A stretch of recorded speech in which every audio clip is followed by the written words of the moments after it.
అన్నమయ్య జిల్లా పీలేరు న్యాయవాది ఎల్లయ్య హత్యను ఖండిస్తూ జగ్గయ్యపేటలో న్యాయవాదులు నిరసన చేపట్టారు. బార్ అసోసియేషన్ అధ్యక్షుడు అన్నెపాగా సుందరరావు ఆధ్వర్యంలో కోర్టు విధులను బహిష్కరించి ఆందోళన వ్యక్తం చేశారు. ఈ సందర్భంగా న్యాయవాదులు మాట్లాడుతూ ఇటీవల కాలంలో న్యాయవాదులపై దాడులు పెరుగుతున్నాయని అన్నారు. న్యాయవాదుల భద్రత కోసం ప్రత్యేక రక్షణ చట్టాన్ని వెంటనే అమలు చేయాలని డిమాండ్ చేశారు.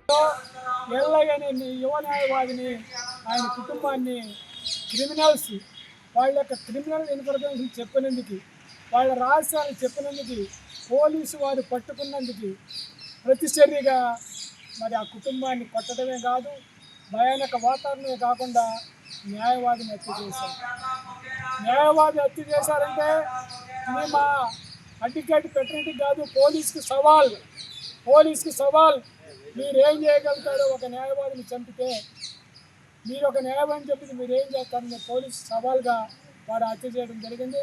మా న్యాయవాదికి ఎక్స్గ్రేషియో రాష్ట్ర ప్రభుత్వం కానీ కేంద్ర ప్రభుత్వం కానీ ₹1 కోటి ఆ కుటుంబానికి మరి ఎక్స్గ్రేషియో ఇవ్వాలని, ఆ కుటుంబాన్ని పోషించేటటువంటి యువ న్యాయవాది కష్టపడి అనేక కష్టాలను ఓర్చి మరి న్యాయవాది వృత్తి పొందినటువంటి న్యాయవాదిని చంపడం శోచనీయం, గర్వనీయం.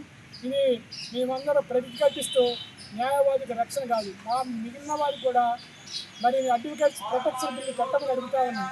పక్క గవర్నమెంట్ పెట్టారు, కేంద్ర ప్రభుత్వం చర్య తీసుకోవాలని నేను కోరుతా ఉన్నా.